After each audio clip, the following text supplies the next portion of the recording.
नमस्कार मित्रांनो, मी काजल, माझ्या ब्लॉग मध्ये तुमचे स्वागत आहे। तर आज आम्ही चाललो आहे फिरायला आणि ते कुठे चाललो आहे ते तिथे गेल्यावर तुम्हाला सांगणार। तर आम्हाला जाताना मस्त ट्रॅव्हल्स अशी भेटली आणि ट्रॅव्हल्स मध्ये बसलो। जाताना पुण्याच्या दिशेने चाललो होतो, मग त्रिमंदिर आम्हाला भेटलं। खूप सुंदर मंदिर होतं आणि मग बघा आता आम्ही फायनली पोहोचलो आहे पुण्यालाच। राजीव गांधी उद्यानला आम्ही गेलो होतो। खरंच एवढी मोठी लाईन बघून मी आता घाबरूनच गेले, कारण एवढ्या मोठ्या लाईनला उभं राहून तिकीट काढायचं म्हटल्यानंतर प्रॉब्लेमच। आणि मग समोर अगदीनी बघितलं स्कॅन होता, एक मोठी अशी पाटी लावली, त्याच्यावर असा स्कॅन होता, त्याच्यावर आपली थोडीशी माहिती वगैरे भरायची आणि पटकन तिकीट काढून आपण तिथून निघायचं।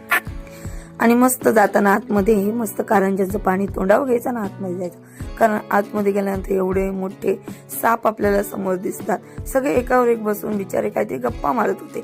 नंतर इथे समोर आपल्याला सर्प उद्यानचं एक फोटोशूट साठी छोटासा स्नेक आहे, त्याच्या समोर बसून फोटो काढायचा। याला बघितलं तर बापरे, हा एखाद्या माणसाला घेऊन बसलेला दिसतोय।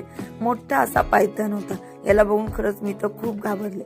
आणि पुढे गेल्यानंतर हा विषारी बोनस, हा तर सगळ्यांनाच माहिती, कारण आपल्या महाराष्ट्रात खूप आढळतो हा।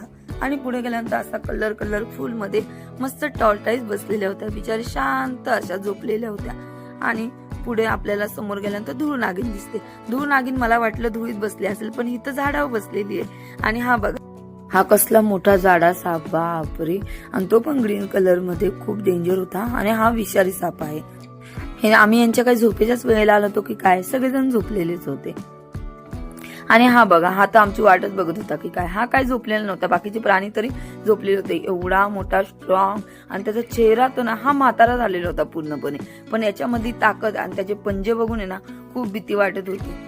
पण भारी दिसतोय ना, खरंच भारीच होता हा, कारण आम्ही गेल्यापासून हा आम्हाला पोजू देत होता। पुढे गेलो नाही तर तोपर्यंत हा बघा, त्याचा जोडीदारच आहे, पण हा गोरापाना आहे। हा पण समोर आला आमच्या आणि हा पण आम्हाला पोज देतो। आणि हा खूपच उड्या मारत होता। हा जरा जंप घेण्याच्या प्रयत्नात होता, पण भिंती इतक्या उंच की बिचाराला जंपच घेता येत नव्हती। याचा फुल ब्लॉग बघायचा असेल तर नक्की माझ्या युट्यूब चॅनल जाऊन लाईक, शेअर, सबस्क्राईब करा आणि फुल ब्लॉग पण तुम्हाला बघायलाच मिळेल। तोपर्यंत बाय।